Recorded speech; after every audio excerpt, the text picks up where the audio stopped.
Hello, it's the 28th of October. I'm Alec Hogg, and here's your BizNews Briefing. In today's show, we're going to give you insights on South Africans amongst the human trafficked people who have escaped Myanmar. Also featuring today, Herman Mashaba, Balwin's chief executive and founder Steve Brooks, Argentina's market boom after the weekend election results.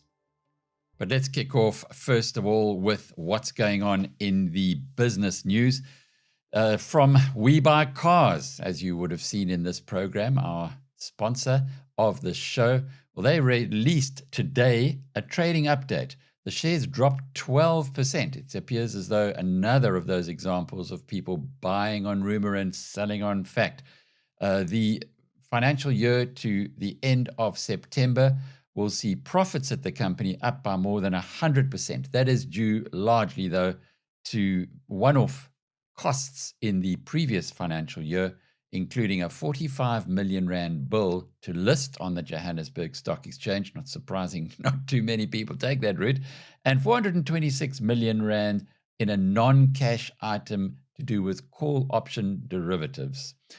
WeBuyCars, however, did deliver total revenue or total profits, a very solid improvement of somewhere between 12 and 17%. But because there's so many more shares in issue, the per share value increase was only between 0.8 and 6%. Balwin Properties, we're going to be hearing about a lot more later on in the program, but the numbers were excellent. Revenues from the company for the 6 months to end August up 44%. Headline earnings per share there were 29% higher. We'll hear from Steve Brooks, the CEO, in just a little while. Optasia, which is an international company founded in 2012, is going to be listing on the Johannesburg Stock Exchange soon. The founders are actually cashing in 5 billion rand. Amongst that is from firstrand, which has announced that it is buying 20% of the equity in the company. And another big story in institutional areas is that Old Mutual has paid 2.2 billion rand for the stake that its private equity fund, Old Mutual Private Equity, owns in technics. Technics is now going to be an Old Mutual subsidiary.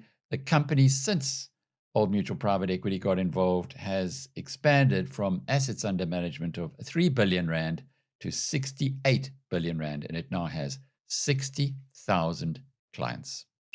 Michelle's a mom who traded in her Fiat 500 for this beast right here. But why the momentous move, huh? I needed something bigger to keep up with my growing son and his many sports bags. When you traded in your car with WeBuyCars, was it an easy conversion? I see what you did there. The process was just so easy. I was given a tablet, had to sign, and that was it. Basically, WeBuyCars is no mess, no fuss. Okay, it was nice chatting. WeBuyCars, the easiest way to sell your car by far.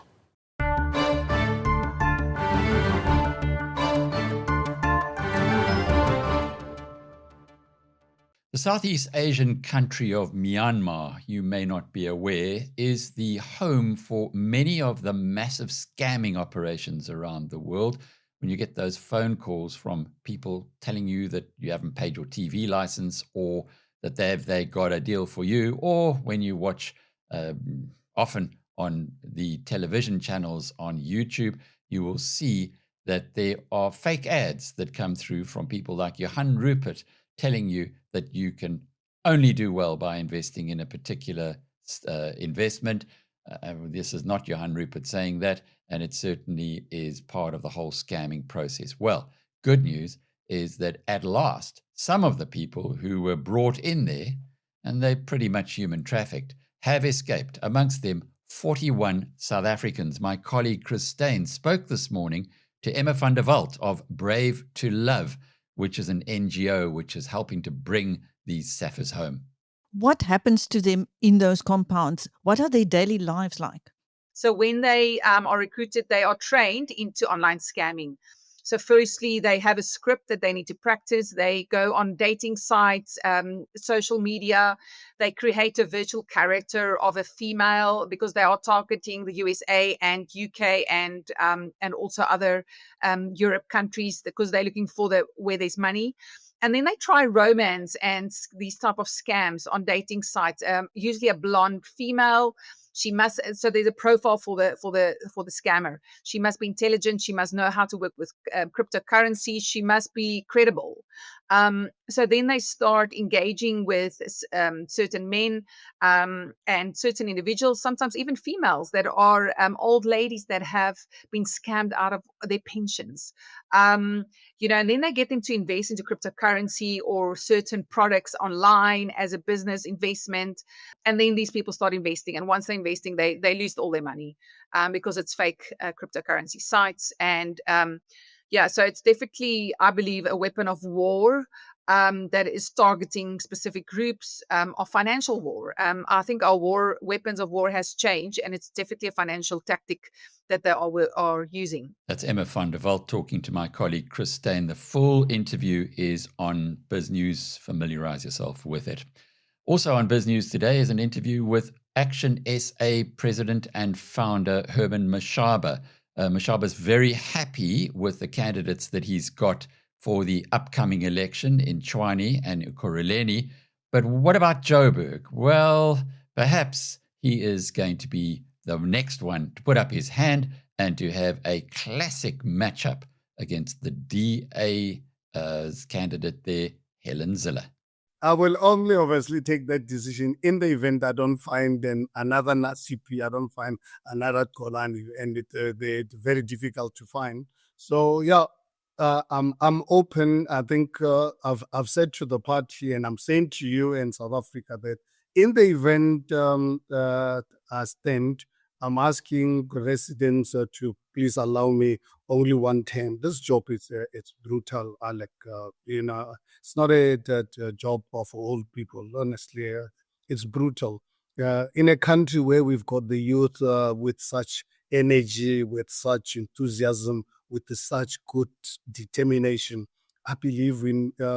If ever I serve, I'm saying, please let me serve for 1 year, but I'm happy immediately to surround myself with the youngsters that must take over after I serve 1 year. Because this time around, you can imagine I'm coming out with experience. I don't come around blank as I was in 2016. I know people are fired who are back in the city. I can tell you as soon as the results come out and realize that Action SA is going to be in power, I will call out the names of people who are in government as technocrats. I will tell them to start running before I come after them, because they were brought back after I left. Last time I didn't know I had to go through rigorous processes. This time I'm going to be brutal because I don't have time on my side. I'll have 5 years to govern. And the only way I can save the residents of Johannesburg, I've got to get rid of cadres and put in professional people to run the city. Those who think that they can play games with me, they tried the last time. This time, I'm coming back with experience. That's Herman Mashaba. You can watch that full interview on BizNews TV. As you can, the one coming up now, we've got a clip from Steve Brooks. He is the chief executive and founder of Balwin Properties, which released its half-year results today. Very strong numbers, as mentioned earlier. I asked Steve Brooks how important governance is, because in these numbers, the Western Cape was a superstar performer. KZN, on the other side of the spectrum. Yeah, as a property developer, we need infrastructure. We need the big bulk infrastructure. The Western Cape doesn't mess around. They deliver. They really do deliver. And when they do deliver, they deliver it properly. And, that's what the rest of the country needs to look at. And then, the growth will come in the country. We love it because we've got good roads, good electricity, good water, good sewage to connect into, and off we go. If I just listen carefully to you, it's got to be a signal to people around South Africa that politicians in particular, get your act together and you will have greater investment, because people like Balwin will see that they believe that good governance means that they can make a long-term investment. Because in your case, it pretty much is that, isn't it? It's very simple. I got a fantastic phone call on the first day we went into lockdown from a senior government official, and he said, "What can he do to help?" I said, "Infrastructure." Just infrastructure. I mean, you look around the world, infrastructure is the lifeblood of any growth. Anything will flow from it. So, our country should just fix the infrastructure we've got, because Johannesburg is a city, and Pretoria and Tshwane and Joburg are great cities. We just need to fix the infrastructure we've got and then put new infrastructure into new areas. It really is not rocket science. It isn't rocket science either when you're having a look at what's happened to Argentina since the free market-driven hero, Javier Milei, got the thumbs up from the electorate over the weekend. Here are our partners at the Financial Times of London. Investors in Argentina were riding high yesterday. The country's currency and government bonds surged after a landslide election victory for President Javier Milei's party. Investors are betting that the win will rescue Milei's pro-market reforms and stop a run on the peso. Here to tell us more is the FT's Kira Nugent in Buenos Aires. So just how much enthusiasm did we see for this election result in the markets yesterday? A lot. The peso strengthened 6% on Monday. You saw shares in some Argentine companies that are traded on Wall Street jumping by 50%. The local stock exchange in Buenos Aires jumped 20%. And I'd say probably most importantly for Milei in the long run, Argentina's country risk, which is a measure of the interest premium that investors require to hold Argentine debt, has plunged. Why did we see such a big reaction? Over the last month, there's been a sell-off of Argentine assets that began in September when Milei's party lost a really important provincial election in Buenos Aires. That kind of cast doubt on Milei's ability to continue his free market reforms and his ability to keep the peso as strong as it currently is. And this election result will give Milei much more strength in Congress, much more ability to continue his free market reform drive.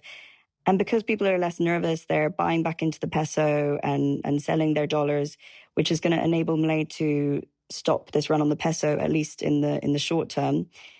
He has been greatly boosted in that effort to keep the currency strong by a $20 billion currency swap line pledged by the US last month, which, after statements by President Donald Trump, seems to be contingent on the election result. And, well, this big election result should, in theory, give Milei access to that money if he needs it. Indeed. Libertarians all over the world are rejoicing. Well, thanks for being with us. That's your briefing. Until tomorrow. Cheerio.